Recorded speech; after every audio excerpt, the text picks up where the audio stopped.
Hello everyone, welcome to the program. This is Politics Today live on Channels Television. I'm Sean Kimaloye here in Abuja. Tonight we begin by giving you some update on what is happening in Davos, where the President Kashim Shettima, alongside other global leaders, are attending the World Economic Forum in Switzerland and are pushing for the full implementation of the African Continental Free Trade Area, which they say can boost the continent's economy to $29 trillion by 2050. At a breakfast meeting on the sideline of the event today, the Vice President assures of Nigeria's readiness to spearhead the agreement through digital transformation and economic integration of Africa. Take a listen to the Vice President. And Africa stands at a unique opportunity to take advantage of this talent deficit. Ours is the youngest continent. And by 2050, Nigeria will surpass the United States, will be the third most populous nation on earth. Our population will hit 440 million. As we are talking, there are 220 million telecom subscribers in Nigeria, 163 million internet users. So this provides us with a vista of opportunities for empowering our people. The maximum we have ever gained from the process of oil was 35 billion in 2011. But India last year alone got about $120 billion from outsourcing alone. We are a young continent and the future belongs to us. So I'm absolutely certain that in the fullness of time, Africa that meets the agricultural age, that meets the industrial age, I believe will leapfrog to the post-industrial knowledge. As a Vice President pushing hard for opportunities for Nigeria, Africa, trade and commerce involvement for global competitiveness. Kashim Shettima, Nigeria's Vice President in Davos, Switzerland. So much to deal with tonight on the program, from the issues of the Labour Party to how resident doctors say the authorities in Abuja are not listening to them. 3 weeks warning and ultimatum, yet they've done nothing. And so today in Abuja, from Asokoro to Gariki, from Maitama to Nyanya, resident doctors have down to, and they say they are on strike because Abuja FCT authorities are not listening and are not yielding, and they want the minister to start rising to the occasion to the welfare of doctors. We'll be hearing from them tonight. But what exactly is going on with the Labour Party? We'll also be getting insight on that. So the legal trouble, which is giving Labour Party hiccups and some problems. We'll be hearing all of that tonight. But first, let's serve you with some of your political roundup stories.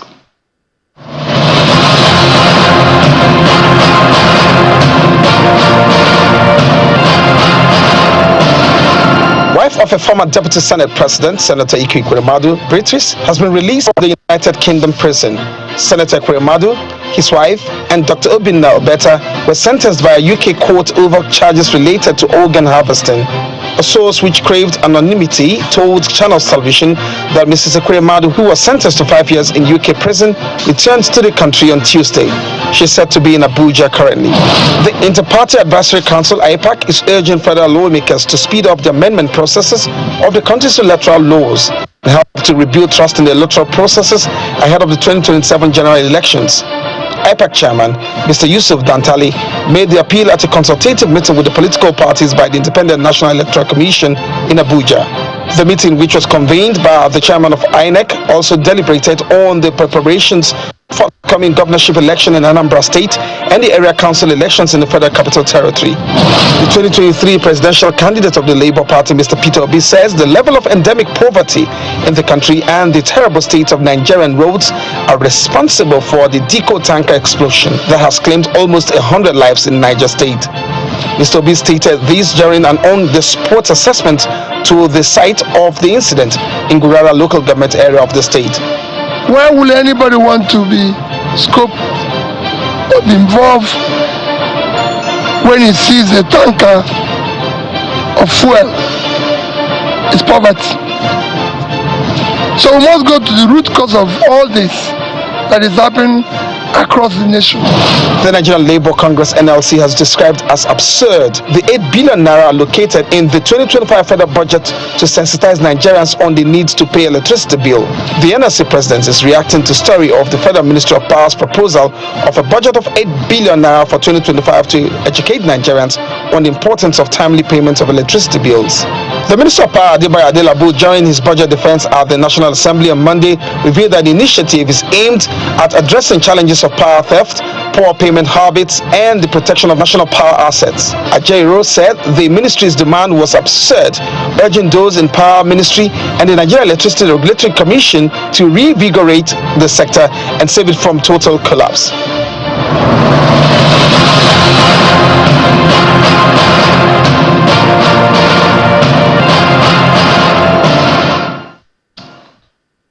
There you have it, everyone. You've been served with your political round of story. So, where do we go from here? Let me tell you what happened today. We saw one man today, Julius Abre. Perhaps a lot of people have not been seeing him in public. The national chairman of the Labour Party, whom the appeal court recently reinstated to that office, says he is pursuing reconciliation.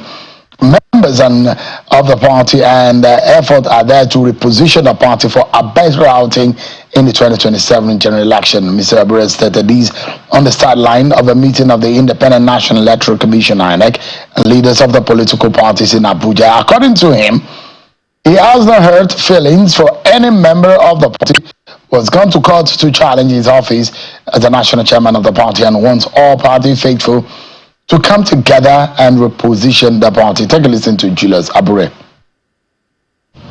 Essentially, the squabble within the party ought to be a family affair, and that's how I see it. For me, there are no hard feelings.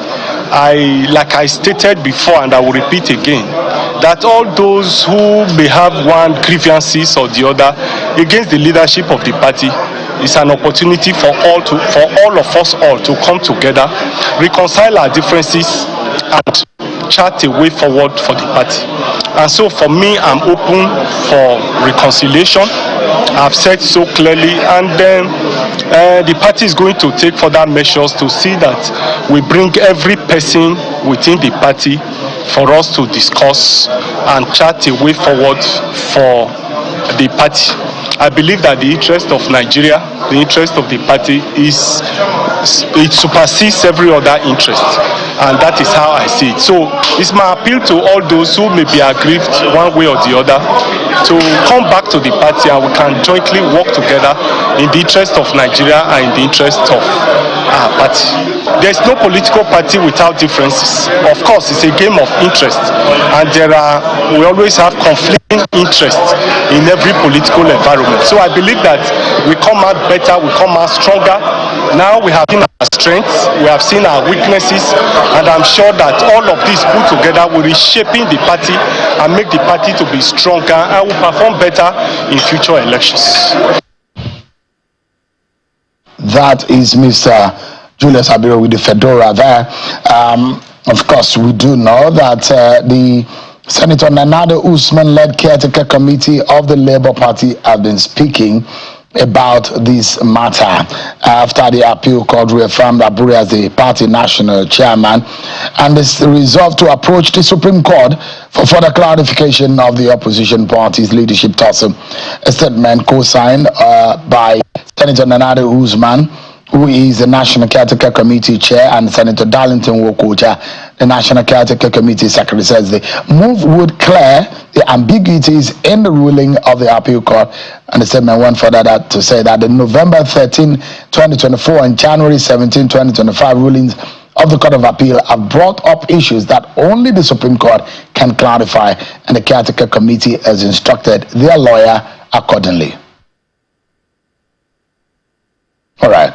So where does the party go from there? For a lot of you, let's get the conversation, but quickly let me show to you and perhaps get your fingers busy. I'd like to know our Twitter handle, and on YouTube, of course, you can let us know what just comment on this quiz today. And the question is, who was the first woman to become the Speaker of the House of Representatives in Nigeria? Is it Ngozi Okonjo-Iweala, or Patricia Ete, Dora Akunyili, or Amina Mohammed, who was the first woman to become the Speaker of the House of Representatives in Nigeria. That should be a very cheap one.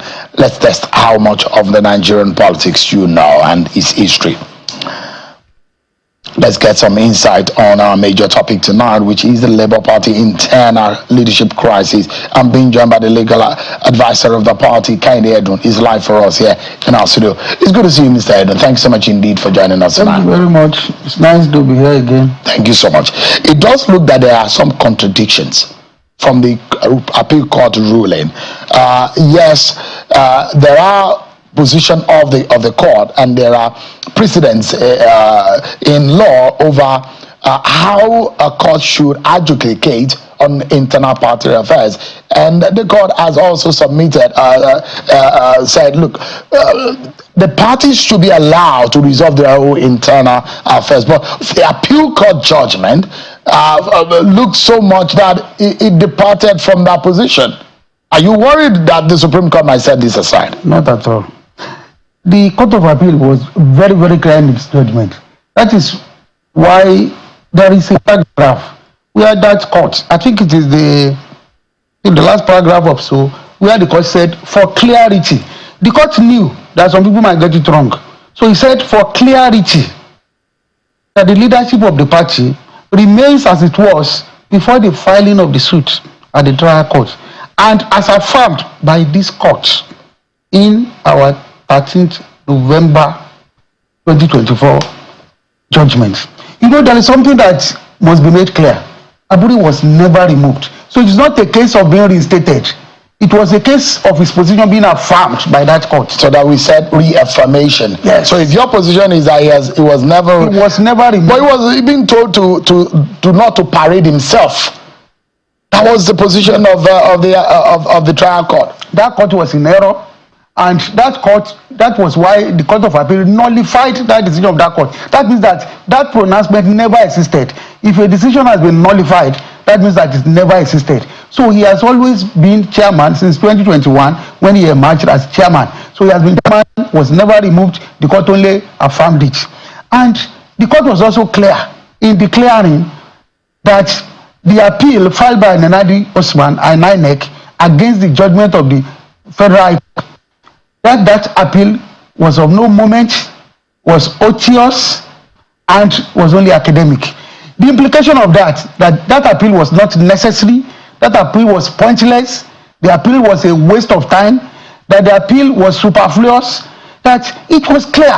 When the court said an action is odious, what it means is it was not necessary. Because that court said that the complaints of Nenadi Osman and INEC at the Court of Appeal, that complaint was irredeemable. If a complaint is irredeemable, what the court said is, why did you come here?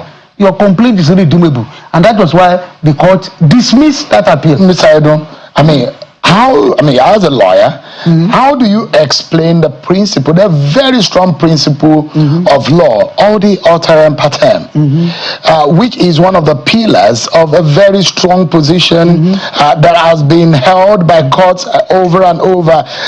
Nemo Judes in Kasosua. Audi alteram partem means you cannot not allow others to speak or not give them a fair hearing. The principle of fair hearing in law. If there is a judgment in favor of Julius Abure and the Nenadi Usman, who is on the other part, and saying, we were never heard, we were never allowed to speak, we were never given a fair hearing, that is a very, and you know what has always happened. When those principles are called, or when those principles are brought to bear, especially in front of the Supreme Court, and there's a list of judgments of court where these principles had caused the court to rule out appeal court judgments. Let me tell you. Yeah. The issue of the judgment of 13th November was actually brought up by the counsel to Nenadi during the adoption of our briefs at the Court of Appeal. It was the counsel to Nenadi Osman that actually brought up the issue of the judgment of 13th November. So the court was supposed to look at that judgment, and the court said, this court already made a pronouncement as to who is the national chairman of Labour Party. And that position stands. And that's what the court said, that position remains. That's what the court said. So it is clear. The appeal was of no moment. That was what the court declared. The appeal was unnecessary, it was superfluous, and it was pointless, and a sheer waste of time and academic exercise. So the court said, now, why the court went on to say is because the court said it was only an intermediate appellate.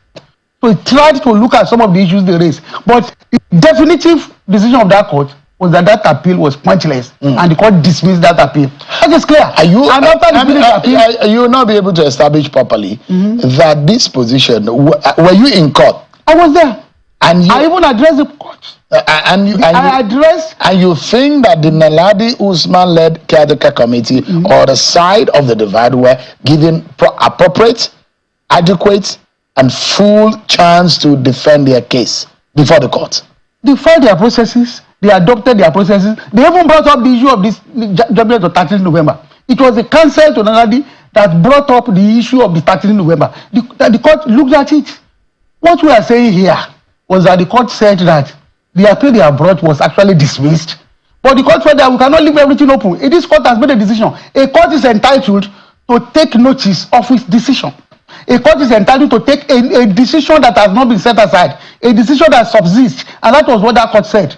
That this decision that Abure remains the national chairman of Labour Party is valid, it is subsisting, it has not been set aside. So the court has a right to rely on its decision. It's the decision of the court, it's not an opinion of anybody. Because, I mean, there are those who also wonder that on what basis, actually, did the appeal court give his ruling, considering the fact that the case from the Labour Party candidate in Ondo State who went to court over whether or not is a substantive or is the original, authentic candidate of the party in the election, and how that is tantamount to reaffirming Julius Abure, and those things are not parallel and never meet at all. Because the issue of the leadership of the party was raised in that case. But that's not the primary question before the court. But wait, what I'm saying is that the primary question before the court to answer? Yes. That was not the primary question. Who has the authority to nominate a candidate? The question was that who has the authority? The primary question before the court, which the court was supposed to resolve, is whether or not the candidate was the authentic one. Yes, it was the nomination of the candidate. Not Julius Abure. Who has the authority to nominate? The case of Julius Abure wasn't the primary question before the court. So the question is, why would the appeal court then go ahead and affirm Abure where that question was not put to the court? The question was put to the court because it was raised by the counsel to Naladi Usman during the adoption of our processes before the court. The counsel raised it, referred to it, the court looked at it. And let me tell you, the primary thing that we have to consider is that they cannot get any relief from that court, from the Court of Appeal, because the appeal was dismissed. When your appeal is dismissed, then you cannot get any relief from that court. And the court said that this issue, there is a judgment of this court, that why are you here? That why are you doing what is unnecessary, what is pointless? Because this issue has already been resolved by this court. If your matter has been resolved, you don't need to relitigate it. That's what that court is saying. Why do you relitigate a clear pronouncement of this court? And why are you here? So what you are saying in essence is that we don't have any dispute with Naladi Usman. We didn't take them to court. What we went to do at the trial court was our case was against INEC. And the court agreed with us that INEC wronged the party, that INEC should do what is right. But they came that they said that they wanted to join, that they had interest in the party. Well, the court's wisdom, the court joined them. So that is why they are. What we are saying is we have no dispute with them, because they are not even seeking to become leaders of the party. It is not one of their prayers, because they know there is no basis for them to seek to lead the party. The manner of the formation and the registration of a political party and the elections of the leader is well clearly spread out in our laws. So, and they have not fulfilled any requirement to become leaders of the party, and they are not seeking it. What they are seeking is to just to pull the party down. The political leadership of the party, yes, and the elected leadership of the party, yes, they met in Umahia. No, Umahia, there is nothing like that assembly recognized by the constitution of the party. There's nothing like a stakeholder. Is the governor of the elected on the platform of the party recognized by law? Yes, he's our governor and he's a member of. Is your presidential candidate Peter Obi recognized? Are the senators or the House of Reps members of your party recognized by law? They are not members of. You know, we have to be clear. These people are not members of NEC. It's only the governor. Your party was in crisis. It was not. The Inewi convention held by Julius Abure, who sanctioned it? The party. Who is the party? It's only the party that decides. It is the neck of the party that has the authority to fix dates. Where did the neck sit? I mean, where did the neck sit at that time? Where did it sit to decide on the Inewi convention? Yeah, the next starts from time to time, and the last time. Where was that time? What was the date, the time, the venue of the sitting where they decided that there was going to be a national convention in Inewi? Since 2023 December, we gave notice to INEC of the March 27 convention. There was a change of date that we gave, but that notice has been given since 2023. NEC had been meeting from time to time, and the last time NEC met was on March 20 in Asaba. Because it does look like you, Abure, and the rest have been seen as a rogue members of the party, and much of those who gathered in Uma here were those who were elected on the platform of the party who thought that the manner in which the party was going is not acceptable, and they felt that the NWC should be dissolved. They have no authority. Put up a caretaker. They have no authority to do what they did. And they have the authority of the people. It was a mere unlawful assembly. The only body that has the power to set up caretaker committee for the party is the NEC of that party. And the procedure to call a NEC meeting is very clear. And who can call it? Only the national chairman can authorize the calling of a NEC. And only the national assembly can give notice. Can the head move without the body? The body of the party is clearly with the NEC. Who is Julius Abure leading? The Labour Party, the national chairman of the Labour Party, and without your elected governor, without your elected senators, without your elected House of Reps members.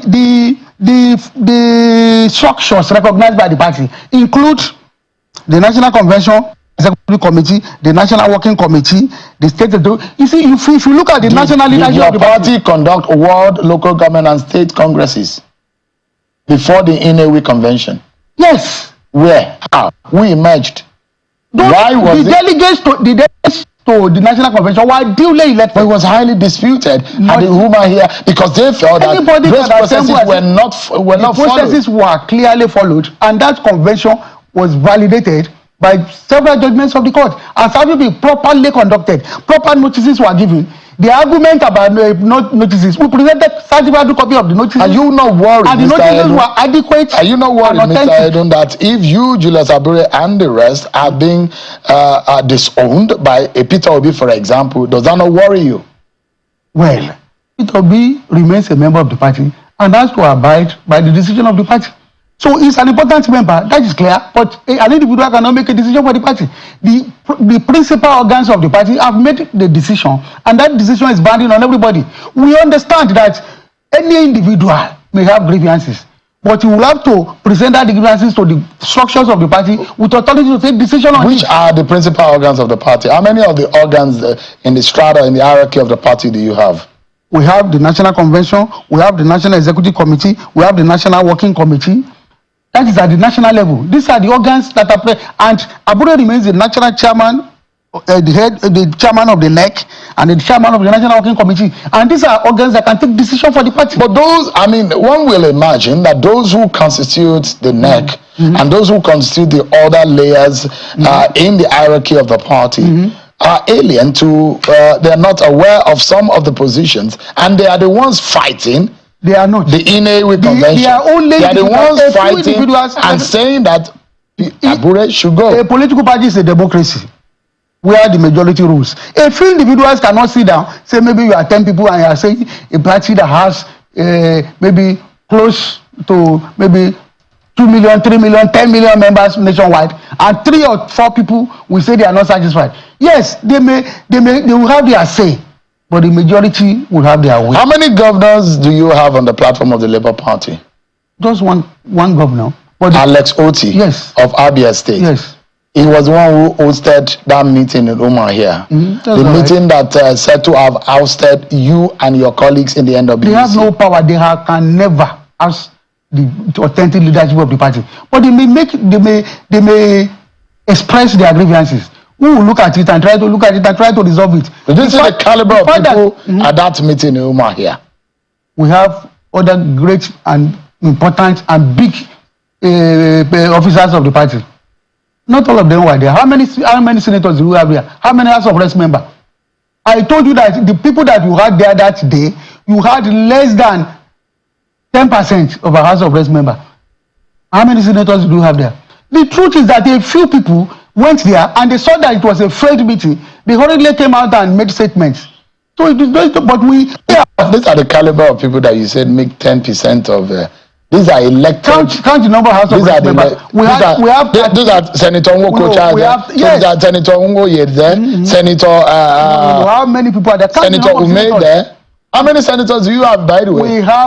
Today we have 7 senators, and in that, how many senators do we have? I'm seeing almost 3 or 4 there. Now you also have the Labour Party governorship candidate in Lagos State is there. Your governorship, the only governor of your party is there. Make you bigger than the national chairman of the party. Well, Mr. Edun, if you don't think that there must be a way, it's interesting the way Mr. Julius Abure, it does look like he wants a reconciliation. We have always wanted it. But have you reached out to the Nanadi Usman-led caretaker committee?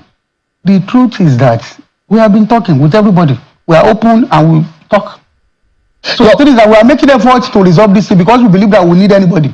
Whether you are a governor or you are not, we need everybody. A governor has 1 vote. The other people also have 1 vote. You don't also worry that the party is becoming just a shell. Look at how many members in the National Assembly that have left your party. Well, we know there are crises in the party because of the way they are making it to look. But we are making efforts to reconcile, to make everybody come. And we still have time to do that. So we have never picked any fight with anybody. We didn't go to court against Nenadi. They are the one who said, we went to court only against INEC. And the court to resolve the dispute between us. But they said they wanted to join. And they are here now. You see, we have never fought anybody. We have never gone to court against anybody. Our case is strictly against INEC. And we have never sued any member of the party. If you look at all the cases that are had in court, it is these people suing the party. Do you think you would have a case with Peter Obi on the other side against you? Peter Obi has not said that he's in court against us. But Peter Obi was at that meeting. Yes, but what they have seen that meeting failed. And they couldn't get the leadership of the party. So is Peter Obi back with Julius Abure? I believe so. But you don't know so? I believe, no, he has not made any categorical statement about it. But he was at that meeting, but he has not publicly said that he's with Julius Abure. But he speaks with us all the time, and he has not said he has left the party. Okay, in the secret, he speaks to Abure. We speak with every member of the party. Do you speak with Peter Obi? Yes. And what does he tell you? He's with us. He's supporting Julius Abure. That's what I believe. Is that what you know or what you believe? That is what I know and believe. Mr. Kehinde Edun is the legal advisor on the side of the Julius Abure divide of the party because the Nenadi Usman-led caretaker committee is saying they are going to the Supreme Court. Thank you so much indeed. I appreciate it. I wish you and your party the very best. Thank you very much. We'll take a break, everyone, but our attention will be on the hospitals that the resident doctors in Abuja say they will not work from Yanya to Asokoro, to Meitama, Gariki, Use, and every government hospitals. Resident doctors are on strike. We'll be hearing from them right on this program. Join us again. Thanks so much, everyone, for staying with us. Let's now focus our attention on the nation's capital, Abuja. Today, the Association of Resident Doctors in the Federal Capital Territory commenced a 3-day warning strike over unpaid salaries, allowances, and other demands. The strike has grounded activities in most government hospitals here in Abuja. The president of the Association of Resident Doctors, FCT here, Dr. George Abong, says that in a press release today that himself and his colleagues are going on strike, and this comes after a 3-week ultimatum issued last year by the doctors has elapsed. And speaking on behalf of the LRD, Dr. Ebong decried the neglect of hospitals and doctors' welfare in the nation's capital. He stressed that doctors in Abuja have become abandoned projects, calling on the Minister of the FCT, Nyesom Wike, to intervene to avoid an indefinite shutdown of hospitals. The president of the Association of Resident Doctors in the FCTA, Dr. George Ebong, is live with us right here in Abuja. So, Dr. Ebong, thanks so much indeed for joining us tonight. Thank you. Good evening. Thank you for inviting us. So, you and your colleagues did not go to work today? No, we didn't work today, but we were at the hospital. Today, but literally as a show of your agitation that you are not happy with the treatment you are getting from government. Is that right? Yes, chronic treatment. How long has this gone for? Some of the demands 4 years now and 5 years. And this is typical to Abuja, the FCTA.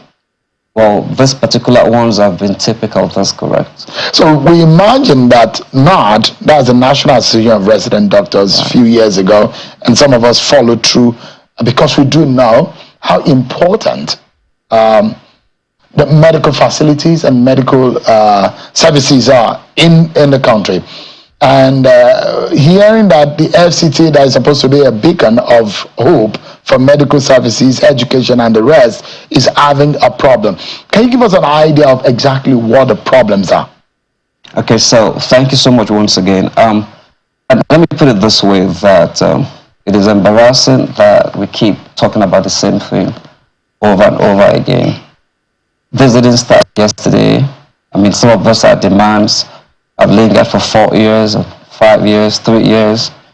We have some of them, for example, we've got some of the doctors that have not been paid the 6 month salaries, and they worked for it, and they are still working.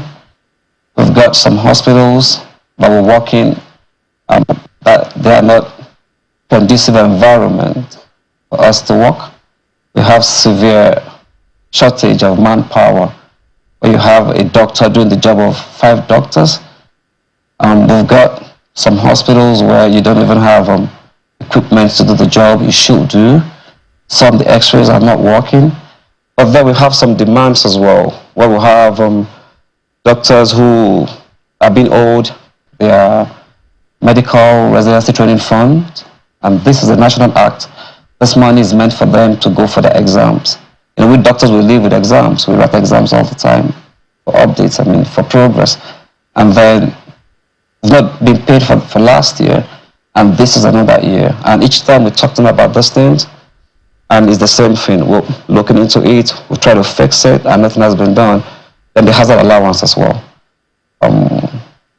Since 2021, we've not been paid the hazard allowance. Got accumulated for a long time, and we talk to them about this, and they tell us it's not in the budget.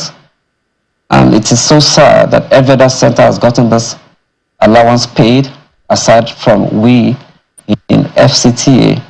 We've got doctors who wrote their exams, passed for the past 5 years, should be consultants by now, and they've not been made consultants. Their files are not even nowhere to be found. And so we have all this agitation, we have the skipping arrears, we have the accoutrement allowance, we have a lot of problems we're facing. Some of them we even try to ignore, but right now we are actually at a breaking point, and if we continue to keep quiet, the medical system in Abuja is going to be totally forgotten. All right, for our viewers to understand, so resident doctors are those doctors in training to become consultants, getting almost to the peak of their career. Residency sometimes take between 3 to 7 years to completion, and over time it looks you can only do your residency in approved medical facilities in the country.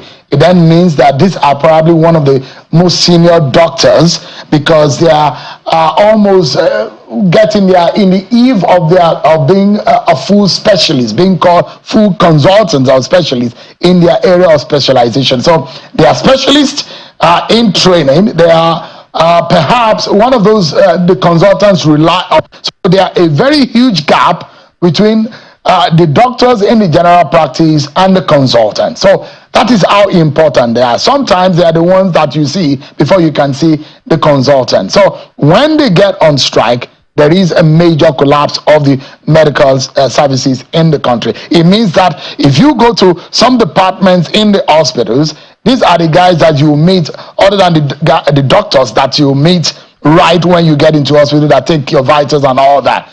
These are your specialists who are in training. Am I right? That's very correct. Let me just put it this way, that we're the foot soldiers. Who gets the job done? The foot soldiers, that's correct. Sometimes you spend more hours on the job. Not sometimes, every time. And that's why hazard allowances, keeping our allowances, all of these are important. They're very important because we use those allowances to train ourselves, and then we've been old. Give us an understanding. How many hospitals are we talking about in Abuja? We're talking about Asokoro? 14 hospitals. Industry hospitals, then we have primary health care as well, that's correct. And your members in these hospitals are numbering up to? Close to 400. 400. About 400 of you correct. in about 14 hospitals. These are general hospitals, the specialist hospital generally. Yeah, we're talking about Asokoro, Maitama, Zuba, Karo, Abaji, Nyanya. What is the danger if I go to the hospital, on some of these hospitals, and I don't see a resident doctors? What danger am I likely to enter into? Well, that means that nobody is there to take care of you. And just imagine being rushed into the hospital and then there's no one to take care of you, to attend to you at the spot. That's a big danger, because what happens is that the first few minutes is very crucial to save the patient. And then you're not there. Sometimes we've got a situation whereby you have just one doctor walking on a call and is in the theater, for example, and then you get a call that you have an emergency downstairs. You can't live there and go down. So we have those issues that are actually bedeviling us. And has your association officially written to the office of the minister? That every time. Have you been able to meet with the minister? We met him 2 years ago. Okay, when he first became the minister, that was the only time we were able to meet him. But we've met with everyone that works under him. We've sent him a series of letters, and I'm sure he's aware. I want to believe there should be aware. Someone who superintend on medical services in the FCT. That's correct. And this is the secretary. Have the secretary, and to be very sincere with you, she has been doing a very good job. I think the problem we have is the so-called bottlenecks in the system. I don't know what it means, but the bottlenecks make sure that things don't move properly, things are not done properly. So, in this sense, when you first and foremost gave an ultimatum, you gave a 3-week warning strike last year. We gave a 3 weeks ultimatum, and then during that time we're having dialogue with the management, and they pleaded for 2 more weeks. So that was 5 weeks.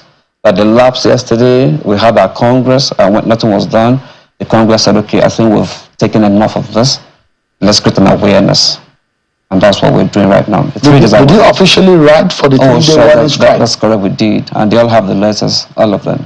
So, we have some pictures of today, and we are monitoring at Channels Television what is happening in the hospital. Because we saw the minister, he began about a 7-day or so commissioning of projects, and we imagine that this is also important. This is some pictures as of this evening coming from some of these hospitals, from Wuse to Asokoro, that we are able to capture.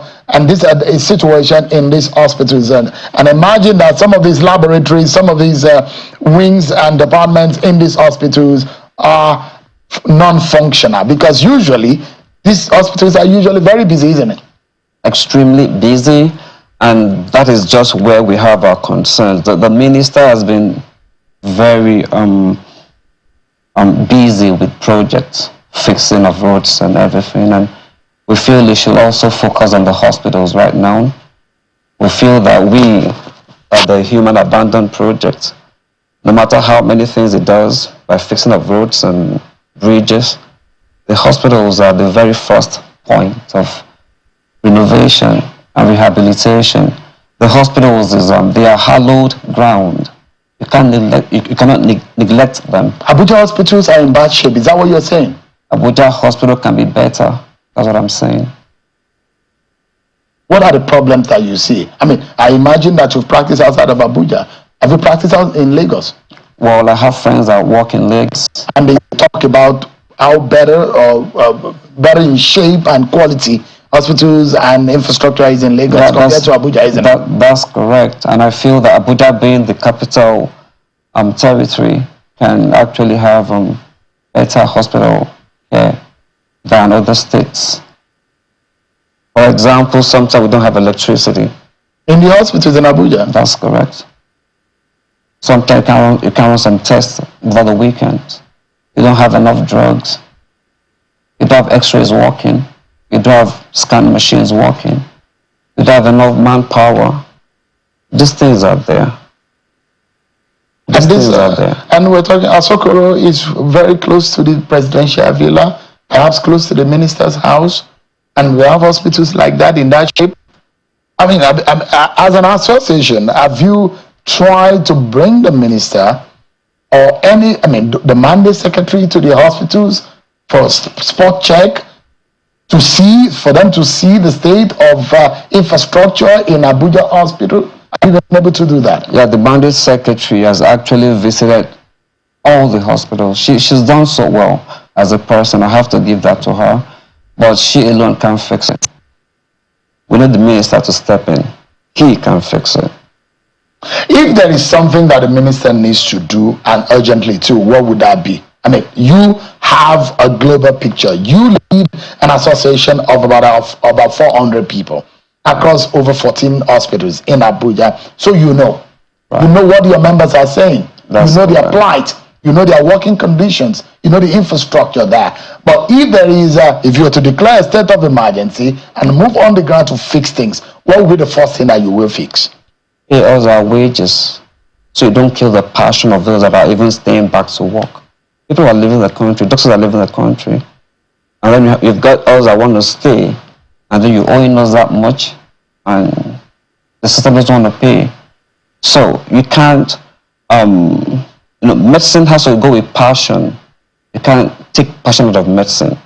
But right now, what we're saying is we're getting doctors that are working, and the passion is actually dead because of the kind of treatment they're getting from the system.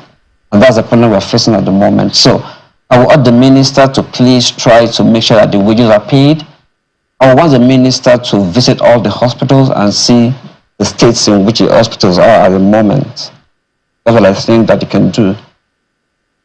If you give us an understanding of perhaps you've spoken to us about what needs to be urgently done, and one will imagine that a lot of people have spoken. If you go on Abuja roads, you see fantastic infrastructure work that is being done in the last 1 year or more, that Nyesom Wike became the minister of the FCT. Yes, but it's sad to hear that the hospitals are in the shape that you are describing it. And which of the hospitals would you say is worse off?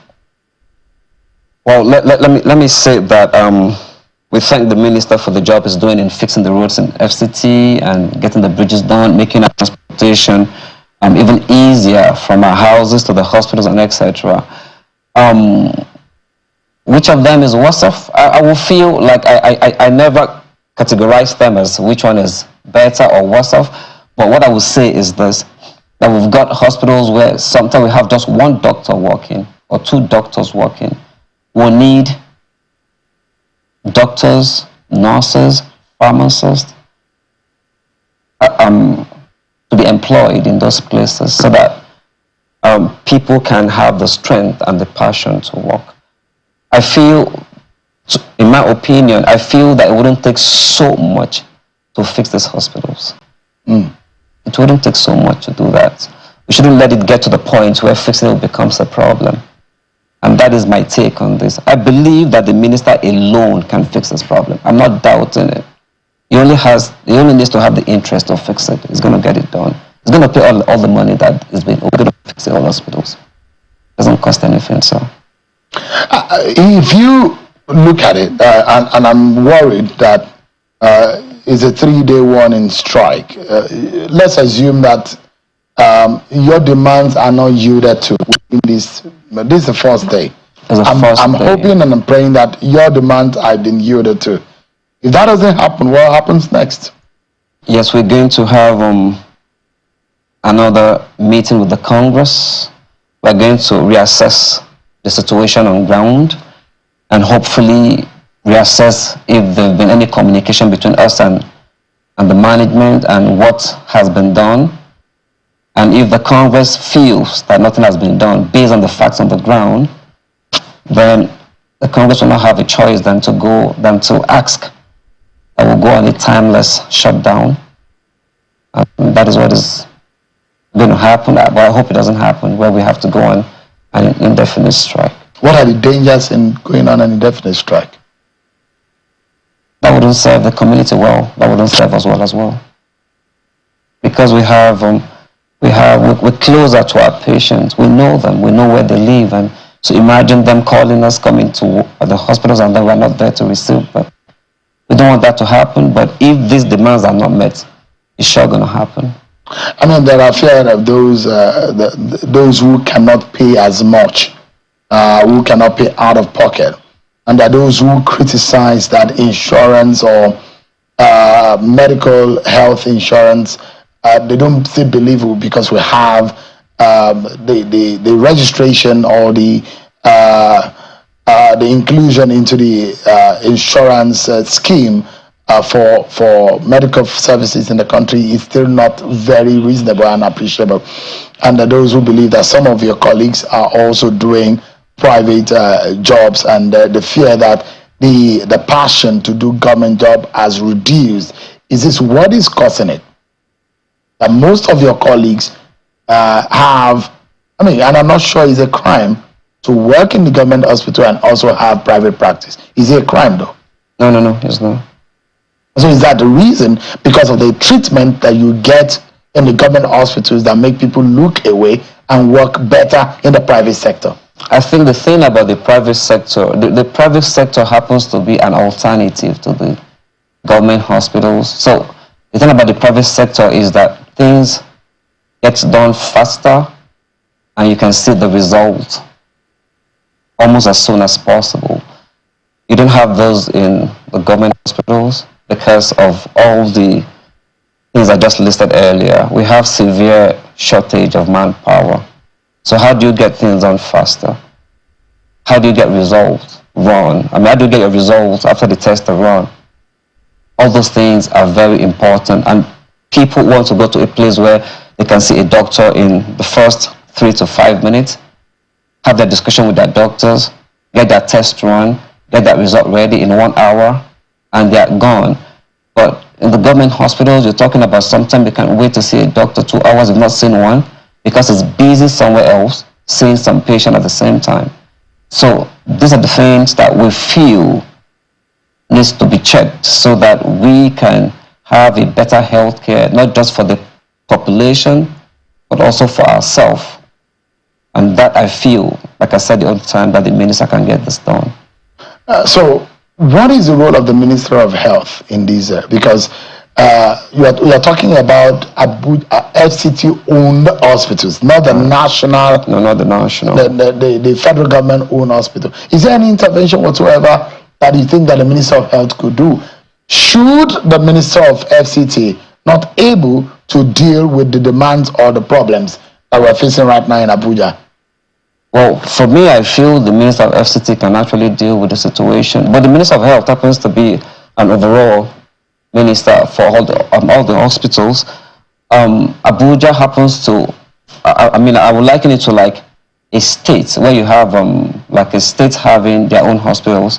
So we are under the Minister of FCT, and then we have the Mandate Secretary, who is like our own Commissioner of Health. So we have that chain of command. We have a Permanent Secretary of Health. We have the chain of command. We have the head of service. So I think we've got a complete parastatal to fix the problem. Absolutely. But the issue we have is the bottlenecks, and these are hampering on service delivery we are supposed to give our patients. The talks about when you get to the hospitals here in some of the government-owned hospitals, especially the one owned by the FCT, that even syringe, gloves for which doctors are going to treat you, you'll be asked to go and purchase it at the pharmacy before you get treatment. How did things get so bad to that extent? I'll just put it this way, that I feel that we don't prioritize health care system. That's the problem. Someone is on an emergency and is rushed to the hospital, and the doctor said, look, unfortunately, I don't have gloves here to treat you. Let the family members go and purchase gloves for me to be able to attend to you. There are syringes for you to take injection. And they said, look, we need to give you an injection on emergency, but we don't have syringes. Go to the pharmacy and purchase. People complain, it's that bad. And people are saying it. Yeah, how did we get here? Yeah, because we never prioritize health. And health care is a matter of national security. You can't throw it away. People come around, the doctor doesn't have what he needs to work with. How can he even help you? And then people expect us to do a lot of miracles. But when you don't have those things to work with, how are you going to help them? And your colleagues are always in the line of danger, contracting and falling sick because we have they don't have that die out of exhaustion. That's correct. We have them. I mean, they are friends who buried them, and they're still being owed the hazard allowance. They've been owed the skipping allowance. They've been owed their accoutrement allowance. So how are they going to enjoy it? So want them now while we're still alive. On a final note, Dr. Ebong, to go forward, I mean, not only in the FCT, because the sad stories, and I hate to regurgitate some of the stories that a lot of people have faced, and I have a personal experience, how a loved one will get to the hospital and died just because our hospitals cannot provide them with basics. And before you look, the person is dead because you rushed someone to the hospital and they couldn't get the attention they needed. I've had a personal experience. So if I go to that end, I get emotional about it, and I know how things have gotten so bad. Some of us may not be able to forgive the system because we've loved ones. Those who should have provided for us growing up died because they couldn't be provided for at the moment of emergency. Sad stories that we've had. Failure of the past of leadership over the years in this country. No apologies for those who have corrupted the monies that are meant for our health sector. Instead, a lot of people have died. If there's supposed to be a revolution within the health sector, how do you think this will begin? Well, if we are ready to fix the healthcare system in this country, I would think that every government official must use the government hospitals. Let's start with that first. I would like to see the minister use Worcester General Hospital. I would like to see the Senate President use Maitama General Hospital. I would like to see the Speaker use Yanya General Hospital. Then we can start to fix the system. If they don't use it, then we can't fix it. I'm sorry, but that's the truth. I hope we get there. Well, thank you so much. George Ebong is the president of the Association of Resident Doctors in the FCT. Thank you so much. And I wish you and your colleagues the best. I'm hoping that Minister Nyesom Wike, the mandate secretary, and everyone involved in the FCT about the strike of the resident doctors do something urgently for the interest of the people of Abuja. Thanks so much indeed for your time. We keep monitoring and following up right here on Channels Television. That's our show for tonight, everyone. Many thanks for watching. I'm Sean Kimbale. God bless Nigeria.